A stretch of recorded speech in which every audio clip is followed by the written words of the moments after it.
bonsoir à tous, rebonsoir. Merci encore de votre présence et de votre participation.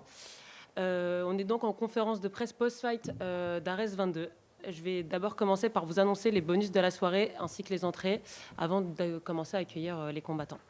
Donc pour les entrées, pour notre première à l'Adidas Arena, ce soir, nous sommes à 4000 entrées.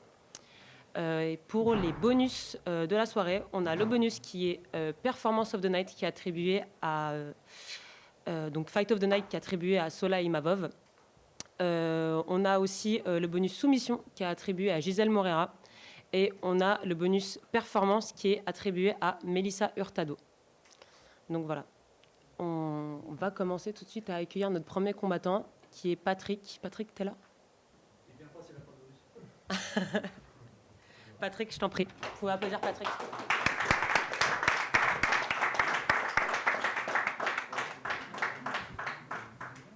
Mais c'est qui a le bonus du chaos? Le bonus du chaos.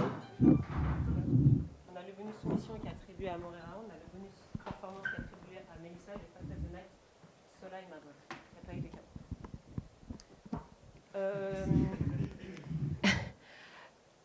Patrick, est-ce que tu as une déclaration à faire avant de commencer ou tu préfères passer aux questions directement? J'attendais mon bonus.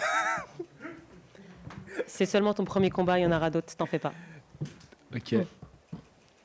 Est-ce que tu non, j'ai rien à dire, j'ai rien à dire. Ok. Première question?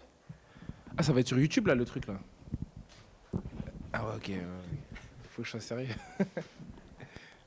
Félicitations déjà Patrick. Est-ce que tu peux nous parler un petit peu de ta déclaration un petit peu après dans la cage et ce qui s'est passé cette semaine à l'approche de ce combat parce qu'effectivement je crois que personne n'était au courant que tu as eu un problème assez grave. Bah, en fait, ma mentalité c'est le moment où tu acceptes de monter dans la cage, faut pas se donner des excuses si tu perds ou que tu gagnes ou en parler avant ou après. Donc voilà, moi j'ai préféré rien dire. L'équipe de Canal+ était venue pour tourner un tournage, donc c'était le mercredi, donc c'était une semaine d'ici. Et en sortant de chez moi, une camionnette m'a complètement mis ma voiture sinistrée. Ma jambe droite était totalement condamnée. J'ai été à l'hôpital, etc. Ils disaient que je ne pourrais pas combattre et que normalement je vais faire une semaine d'arrêt complète. Tout le monde était au courant, même Canal+, ils ont été sympas de ne pas divulguer l'information. On a pris le risque de combattre en sachant que c'était un grappleur et que si maintenant je faisais un faux mouvement avec ma hanche, j'étais vite condamné. C'est pour ça que j'ai vraiment pris une grosse distance et que j'ai pris mon temps en striking. Voilà, je pense que j'ai pas voulu le dire j'ai pas envie de me trouver des excuses. Je l'ai dit après parce que peut-être ça allait sortir à un moment donné ou à un autre. Et voilà, je préfère être le premier à le dire et être honnête. Si j'avais perdu, j'en aurais pas parlé. Parce que j'estime que si j'accepte de monter dans la cage, j'assume pleinement mon choix. Et voilà, pour la deuxième partie, je pense qu'on est tous au courant de ce qui se passe dans le monde. Et c'était important pour moi de parler un peu de la réalité des choses.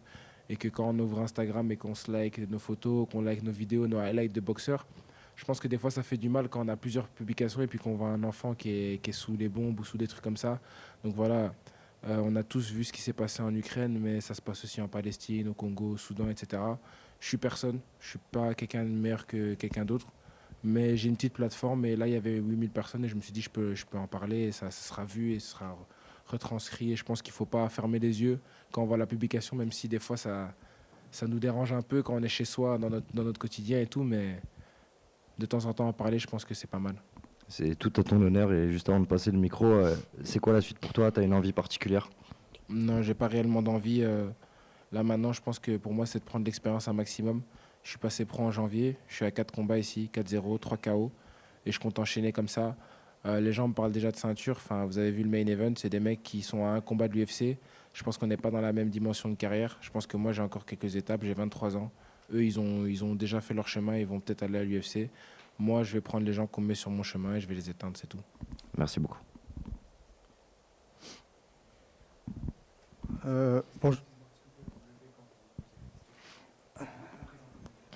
Bonjour Patrick, Olivier, Boxmag. Je voulais savoir qu'est-ce qui t'avait motivé à prendre cette revanche, sachant que le premier combat, tu l'avais déjà vaincu assez rapidement. Ce qui m'a motivé, déjà, c'est l'opposition de style, c'est un grappleur. Ceux qui n'ont peut-être pas vu, il fait aussi les invitations Polaris. Vous avez tous vu peut-être avec Baki qui a été invité, mais lui, il a déjà été invité. Et on sait que les grappleurs qui sont invités là-bas, c'est des bons grappleurs qui sont bons au sol. Et du coup, moi, ma vision, c'est je dois devenir la meilleure version de moi-même. Et pour ça, j'affronte des styles différents, des combattants différents, avec des palmarès différents. Et je sais que c'était un bon finisseur. Dans tous ses combats, il a presque une entièreté de finish. Et c'est souvent des soumissions. Et donc, c'est des oppositions de style qui sont intéressantes pour moi. Aller affronter un striker, ben, vous savez ce qui va se passer. Je vais striker, il va striker. Là, maintenant, je voulais voir un peu comment j'allais défendre la lutte, etc. Je me sentais très bien dans le combat. Et donc, maintenant, je me sens apte à passer à l'étape supérieure.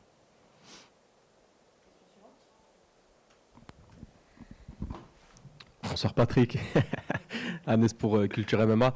Bon, ça fait 4-0 pour toi en quelques mois. On sait que tu avais annoncé 6 combats cette année. Ouais. Quand est-ce qu'on pourra te revoir prochainement? À la rentrée, tu l'avais dit? Ouais, à la rentrée, je pense que là, maintenant, mon corps il a besoin de se reposer. J'ai enchaîné pas mal de combats, de plus avec l'accident. Donc, le corps il a besoin de se reposer, de récupérer aussi des régimes à 70 kg, enfin 70 kg. Donc voilà, je pense vouloir revenir à la rentrée pour rester actif vers septembre-octobre. Et puis voilà, c'est pas la... Et peut-être en faire encore un dernier en fin d'année. Et peut-être ce sera une surprise. Ok, ça marche. Et concernant la catégorie lightweight, on sait qu'en amateur, tu combattais en moins de 77 kg. C'est là où tu as été justement champion du monde. Comment tu te sens justement dans cette catégorie des moins de 70? Et est-ce que peut-être chercher 4 kg plus bas, ça pourrait être une éventualité ou c'est chaud? Franchement, voilà, on garde ça pour le privé. Mais je veux dire, je fais assez de régimes. C'est des régimes qui sont conséquents. Et donc voilà, je pense que je suis déjà très grand pour la catégorie lightweight. Donc aller chercher la catégorie featherweight, à voir, peut-être à l'UFC si c'est possible, mais il faudrait faire quoi? Un mois de diète, ça veut dire que je ne pourrais pas combattre 6 fois par an. Donc là, c'est clair que c'est autre chose et c'est une autre dynamique de carrière. À voir pour plus tard. Pour l'instant, je me construis, les gars, je suis au début de ma carrière pro et voilà. Moussa MMA Arena, depuis ta signature à l'ARES, tu as eu pas mal de call-out. Ouais. Tu as Alfandari, tu as Johan Harris que tu as déjà rencontré auparavant. Est-ce que tu as déjà un nom pour ton prochain combat? Alors, ce qui est super sympa, c'est que, par exemple, je vais prendre l'exemple de Johan Harris. Dès qu'il avait gagné contre moi, j'ai proposé 3 fois. On n'a jamais eu de réponse. Du coup, ce qui est marrant, c'est que maintenant, je me fais call-out presque toutes les semaines par tous les combattants, par pas mal de combattants francophones. Alfandari, je suis à 4-0, il est 1-0 depuis. Depuis le call-out, il ne s'est rien passé dans sa carrière. Il n'a pas combattu.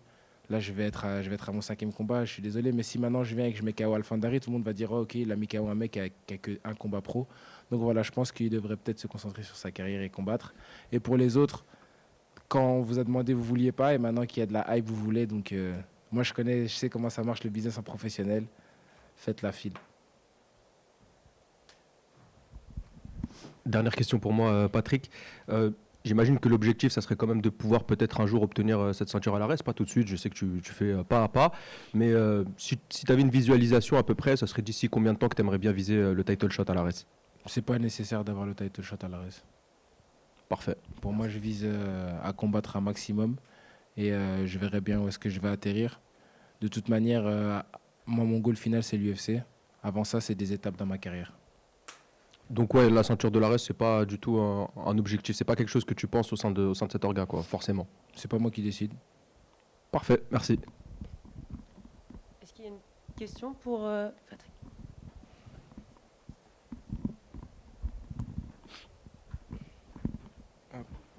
Question pour Samy de Les Boxeurs du Dimanche. Déjà, félicitations Patrick. Merci. J'ai une petite question pour toi qui n'a rien à voir, on va dire, avec le MMA. Il y avait un certain Bakary Samaké qui était présent. Ouais. Qu'est-ce que tu as pensé de sa performance d'hier aux Zénith de Paris? Le Bax, on est de la même génération. Je trouve que c'est assez sympa. J'ai l'impression qu'on fait un peu dans nos sports respectifs. On a un peu le même type de carrière. On est très jeune. On a une grosse exposition. On a aussi des fois un franc-parler qui peut paraître des fois de temps en temps pour de l'arrogance, alors que nous, on est juste jeunes et on dit ce qu'on pense. Et après, à la différence de ce que je pense des gens qui sont sur les réseaux sociaux, on monte dans la cage, on monte sur le ring et on fait le taf. Je pense que là, il est à 16-0. Je suis sur une saison où j'ai fait peut-être 10 ou 11 combats. J'ai que des victoires. J'ai fait champion du monde, je suis 4-0. Il a vaincu un professionnel.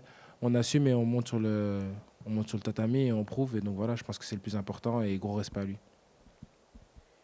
Eh ben, je crois que c'était la dernière question pour toi, Patrick. On peut encore te féliciter, c'était une très belle victoire.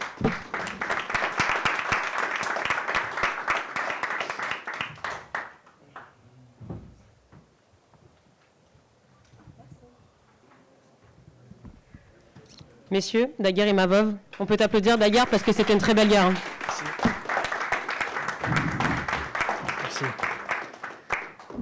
Merci. Daguerre, encore félicitations pour ce combat.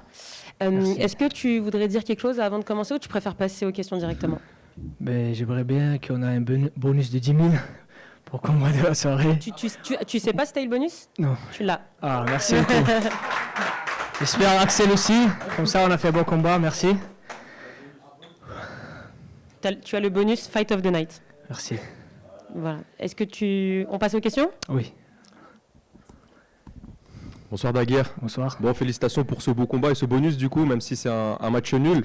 Merci. Bon, je pense que la totalité du monde voyait le premier round 18. Tu as fortement connecté cela et le dernier round pour toi, ce qui fait justement le draw à la majorité. Qu'est-ce que tu penses justement de ce premier round-là, de ce coup qui a connecté? On sait que tu as essayé d'accélérer pour finir le combat. Est-ce que ça t'a un petit peu cramé? Comment tu as vécu ce premier round? Et justement, quand je l'ai touché, j'ai vu qu'il était vraiment inconscient à un moment. Et même au sol, quand je l'ai frappé, j'ai vu que quelquefois, il n'était pas bien. Et à un moment, j'ai regardé l'arbitre. Je me suis dit, il va arrêter. Mais après, c'est comme ça, c'est lui qui décide. Mais je suis content aussi pour Axel, qu'il a pu aller jusqu'au bout. Et j'espère qu'on a fait un beau combat. Et voilà, merci. La suite pour toi, j'imagine que tu veux cette revanche ou peut-être descendre en 66 pour une ceinture? Bon, on verra, je vais voir parce que c'est vrai qu'à 66, je me sens léger. Je me sens léger au niveau des gabarits. Je vais voir plus tard. Je vais me reposer, je vais réfléchir.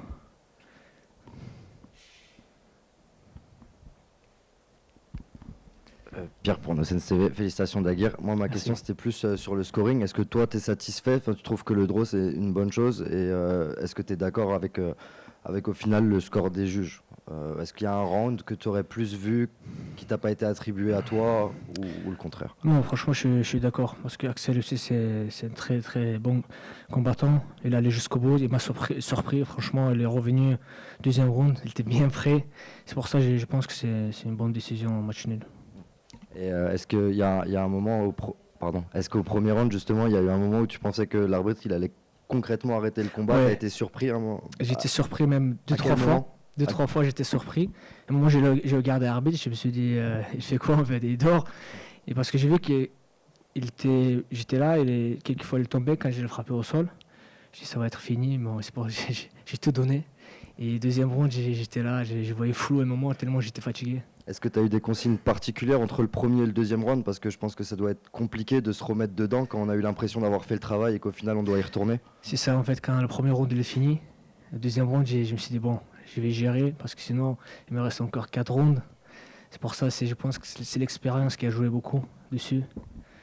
Et voilà, franchement, j'ai senti Axel était vraiment puissant. Au niveau des puissances, il était vraiment dur à sortir de la cage. Quand il était sur moi aussi, il était vraiment lourd et puissant. Merci. Alex, pour la sueur, d'ailleurs dans le premier round, on t'a vu donc parler avec l'arbitre. Qu'est-ce que tu penses qu'il a manqué pour qu'il arrête le combat? Et surtout, qu'est-ce que vous vous êtes dit? Est-ce que tu t'en rappelles précisément? Franchement, je ne sais pas. Des fois, les arbitres, ils arrêtent trop tôt. Des fois, ils laissent durer le combat. J'ai pensé directement au combat de Tourpal. Quand ils ont arrêté au 4e round, je me suis dit ça va être comme ça, pareil. Mais après, comme j'ai dit, chaque arbitre a sa façon de faire. Donc, je respecte. Et sur vos échanges, est-ce que tu te rappelles des mots qui ont été utilisés, exactement ce qu'il t'a dit? L'arbitre, ce qu'il m'a dit. Ouais, on t'a vu, t'as acquiescé à un moment donné, t'as dit oui, ok, j'ai compris, mais qu'est-ce qu'il te disait à ce moment-là? C'est le deuxième? Comme il parlait anglais, je comprenais rien. D'accord. Merci Daguerre. Prochaine question. Moussa, MMA Arena, à la fin du combat, on a Axel qui a déclaré qu'il ne se sentait pas champion à cause du match nul. Qu'est-ce que tu penses de sa déclaration? Ouais, je pense que c'est un champion. Elle a gardé la ceinture. Bon, après, c'est vrai que c'est match nul, mais je le considère comme champion. On verra plus tard. Est-ce que ça va donner peut-être une revanche?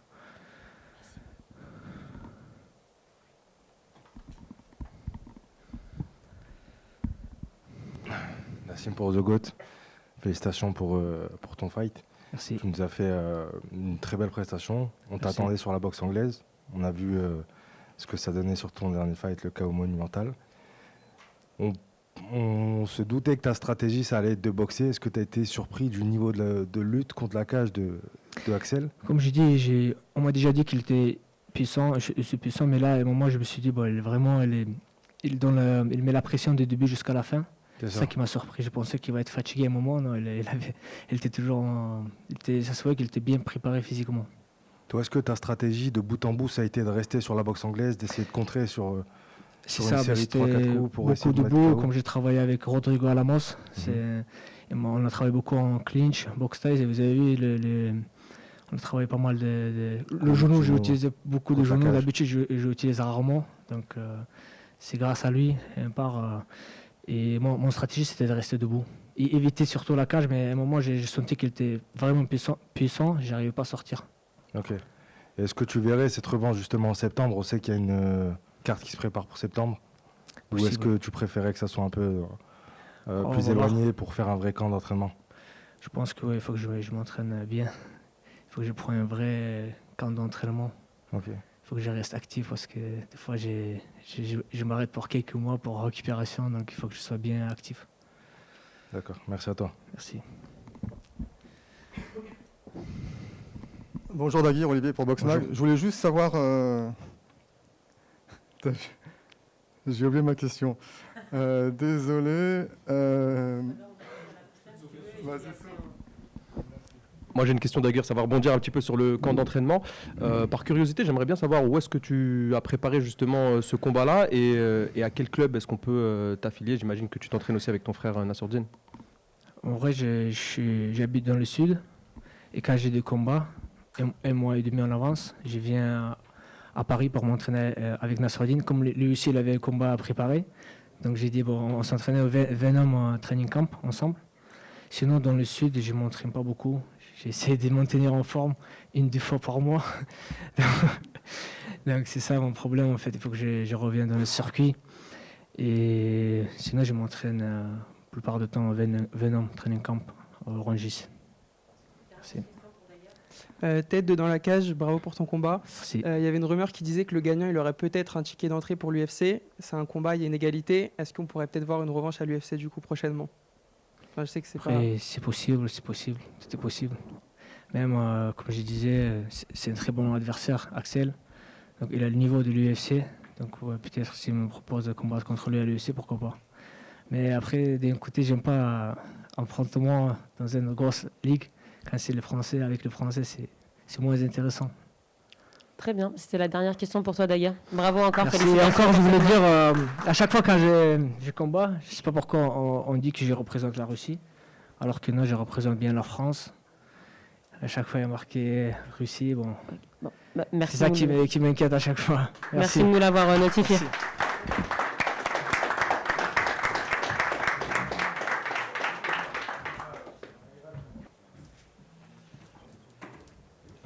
Bonsoir Axel, bravo, félicitations pour ce combat et pour cette ceinture.